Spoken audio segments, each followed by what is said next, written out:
How's it going, all you cool cats and kittens out there? My name's Carol, and this is Big Card Rescue. Do you have some old GPUs that you've been stuffing in cages and then you feed your ex-husband to the cards? Hey, Carol. It's a voice from your past.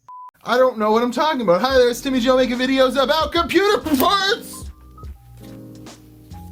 I literally just broke the fan on the internet. And we must go on. I just ruined the whole subject for this video. Aren't I a moron? Cue an intro. I need to get over this. Timmy Joe reviews anything. Reviewing computer parts on YouTube. That's Woo! Gotta be pumped on that, right, Will? Computer parts! Woo! Oh, yeah. So, how's it going? I'm Timmy Joe. I just broke the damn card for the whole video.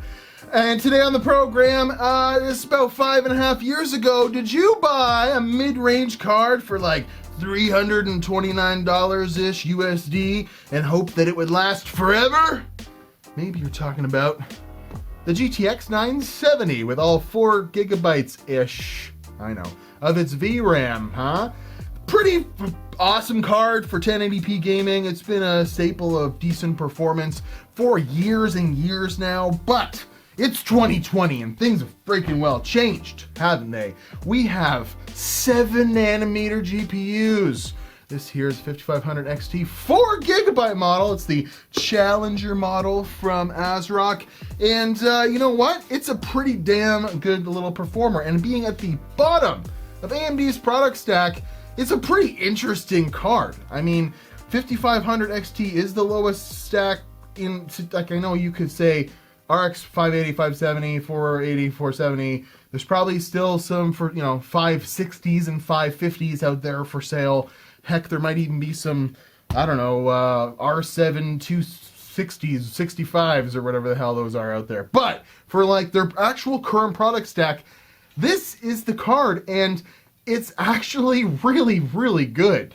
And maybe you're thinking, hey, I bought that $320 card. This one was probably a little bit more expensive. This is a very special one that I just broke. But I bought this $320 card, $330 card, 5 years ago. It's still doing me just fine. Why would I do any upgrading these days? Well, I'm going to answer that question for you, because actually, even the lowest end cards these days perform a little bit better, quite a bit better than this thing, interestingly enough. So I thought at first that these would compare very similarly in performance. They both have 4 gigs of VRAM. That's about where the similarities end, because this card here, 28nm process, it's got 1664 CUDA cores, it's got 104 TMUs and 56 ROPS, because that's the stuff you gotta know. And it gets a boost clock of about 1250 megahertz. This being a very special edition, actually goes to 1253. And I guess I'll get that out of the way as well. Green MSI Twin Frozer. It's a limited edition here, and it's very special, and I've wanted one for a long time. They make these coolers in a variety of colors. There's an orange one. There's obviously, like, all of them are red, but you can get a select few of them in like a silver. I had a 1070 Ti that I really liked. That was I had a silver. It was a titanium edition. It was a little bit bigger than this thing, but this was a very special card because it is the MSI GTX 970 100 Millennium Edition, 100 ME Edition, not Millennium Edition, but 100 million sold graphics cards. And then they decided they needed to do something real special for that 100 million graphics cards sold. So they developed this booger green Twin Frozer shroud, put a limited edition on it here, and a backplate, because I've seen these 970s without a backplate, so that's kind of special in its own right. And then they released it at a premium price with a Far Cry 4 mouse pad included in the box. And that's what you got. This doesn't go with any color scheme card, green. Flimsy, breakable fans after 5 years. Like, I mean, you should be able to toss the GPU around a little bit. But anyways, that was what they did for their 100 millionth graphics card extravaganza. They made a puke, booger, baby green, baby poop green MSI card here. And yeah, so I was excited to test this because I thought it would do a little bit better than it did. I mean, it's got a 6 and an 8-pin connector on it, 28 nanometers. It's gonna, it gets pretty damn warm even with that nice cooler on it. I wasn't expecting this puny, tiny little 5500 XT to be a competitor, but oh my god, with its 1408 stream processors and its boost clock all the way up to 1737 megahertz, or I should say game clock, like the actual clock speed you'll see in game, it does pretty well. And this guy, about 1253 megahertz, will go all the way up to about 1500 overclocked. This guy will go up to 1900 overclocked. So there is a variance. There's some stuff going on. Smaller process, higher clock speeds. AMD's finally catching up in the clock speed department. That's cool to see. And this guy's starting to get left behind in the dust because I've got some benchmarks for y'all.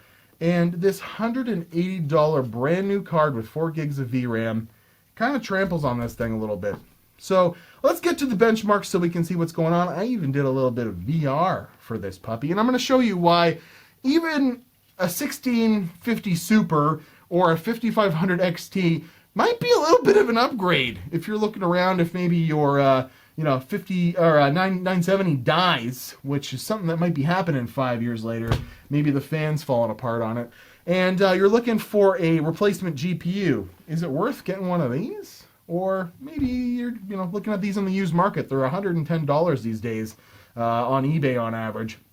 Is that the card to go with, or just worth it spending the extra money to get a brand new card that is a lot more efficient? Let's answer those questions.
So, who won the battle? Well, it's a little bit obvious. Tried to pick the newest games because I think the story would be different if we were looking at, 2 or 3 year old titles or esports titles. This thing will still do pretty good. But if you're looking for the future, if you're looking at games that are releasing in the here and now, this thing kind of beats it in all fronts, and the only game that it didn't was The Outer Worlds, which is a Unreal Engine game that must not be optimized for this card, because it didn't make sense that it did 10 frames a second less on average than a 5-year-old card, when every other game saw this thing winning by 10, 15, sometimes even 20 frames a second.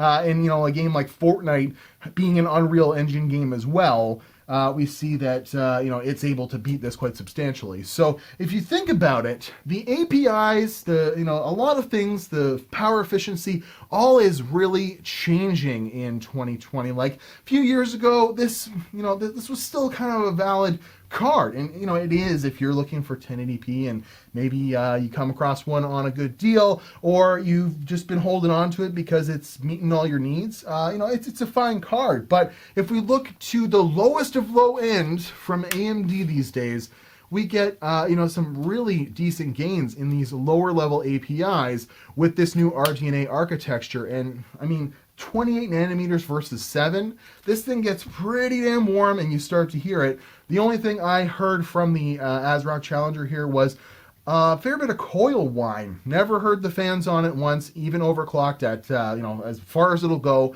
to a game clock of around 1900 megahertz.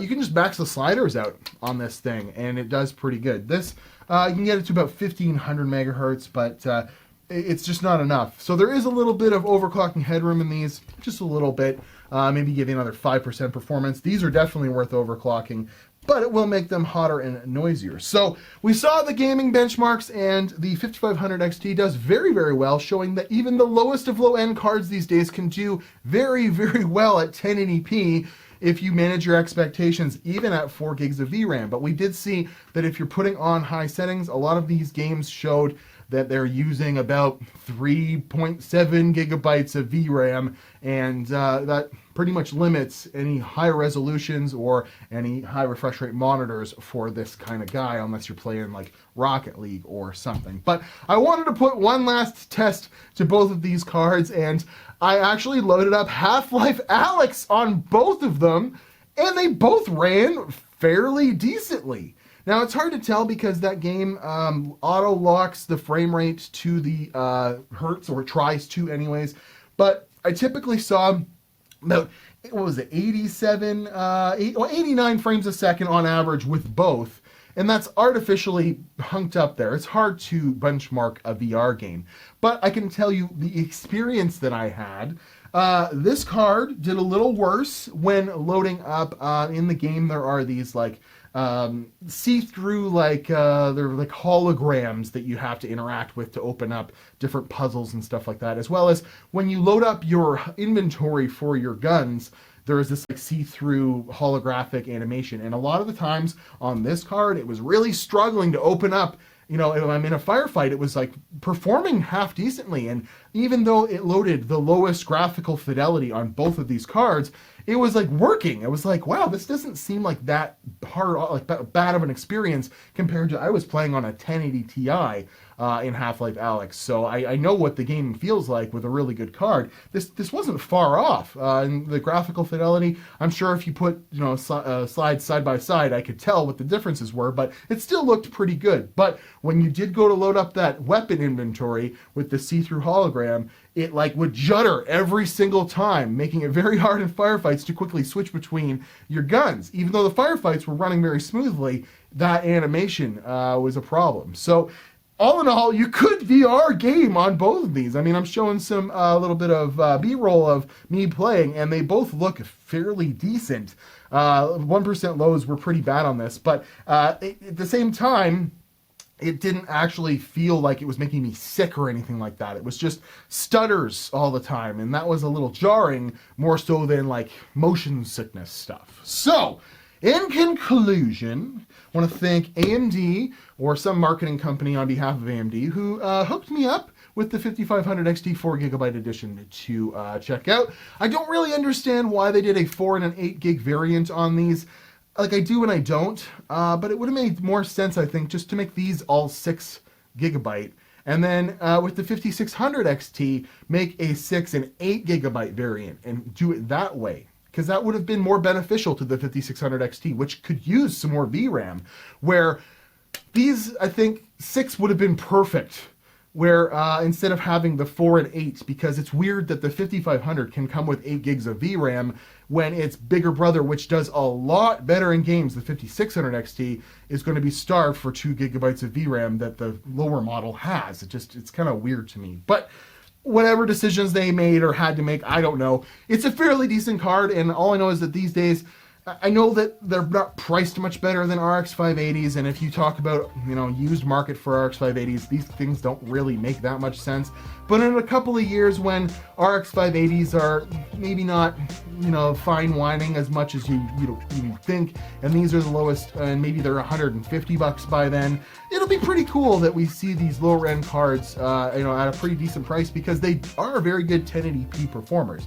These both can kind of do 1080p highest settings in a lot of titles, and, you know, especially lower end APIs, Vulkan and stuff like that. So it's pretty nice to see that this is the level of performance that's the baseline now, and that this pretty hot and heavy card that would have cost you, you know, a pretty decent chunk of change 5 years ago still holds its own. But even the lowest end from AMD of all can beat it. Well, even a 1650 Super can beat it as well.